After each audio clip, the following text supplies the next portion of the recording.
Halo, saya Naomi. Di sini kita akan membahas salah satu isu yang sedang hangat, yaitu pariwisata. Di mana di sini di Indonesia sendiri masih menuai pro dan kontra tentang pengembangan pariwisata.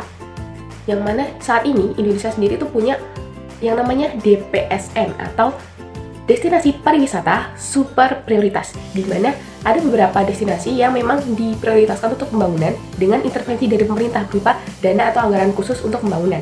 Nah, di Indonesia itu ada 5. Yang pertama, Labuan Bajo, terus ada Likupang, Mandalika, Borobudur, dan juga Danau Toba. Nah, kalau kita lihat dari isu saat ini sih masih ada dilema di mana kadang pariwisata itu tuh masih dirasa kurang adil terhadap masyarakat lokal di sekitar kawasan tersebut. Yang pertama yaitu adanya kebocoran dana pariwisata, di mana hasil pemasukan dari keuntungan pariwisata itu dari turis-turis yang datang itu lebih banyak yang keluar ketimbang yang masuk dan menguntungkan bagi masyarakat lokal di area pariwisata tersebut.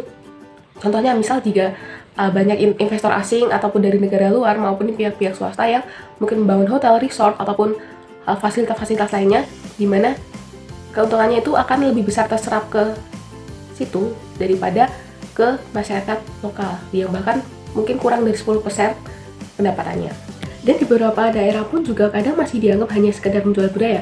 Belum lagi jika ada konflik-konflik ataupun permasalahan lain, misalnya sengketa lahan, ataupun bahkan terjadi krisis sumber daya alam, misalnya krisis air di beberapa area di Bali.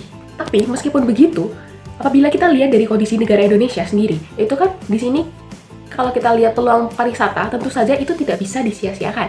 Karena Indonesia adalah negara yang kepulauan dengan kekayaan alam yang indah dan juga beragam, dengan warisan budaya yang kaya juga.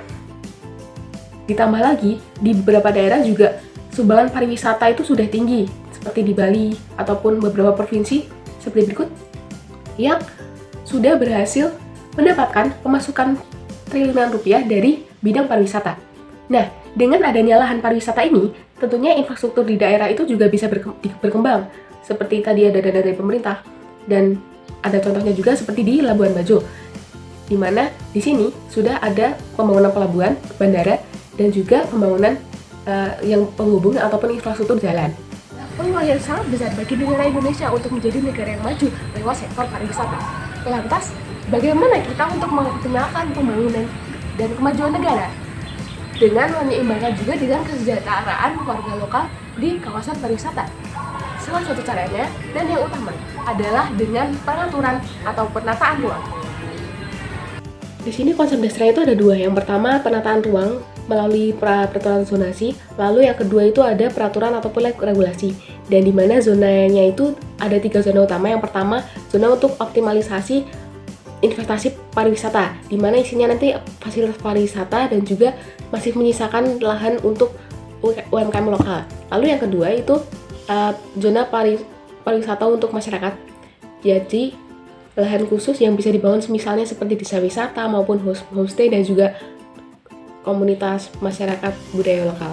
Lalu yang ketiga berulah zona untuk perlindungan alam, di mana untuk menjaga daya dukung alam dan juga kelestariannya. Untuk salah satu contohnya itu ada di Borobudur melalui Peraturan Presiden Nomor 11 Tahun 2024 tentang tata kelola kompleks Candi Borobudur, di mana di sini itu dibagi menjadi 5 zona dengan pembagian utama zona 1-2 itu sebagai cagar budaya dan yang dibatasi ketat, lalu zona 3-5 itu yang bisa digunakan tapi terbatas. Dan peraturan zonasi seperti ini bisa saja untuk direplikasikan ke destinasi wisata yang lain selain Borobudur. Sekian pembahasan kita kali ini, terima kasih sudah mendengarkan. Sampai jumpa!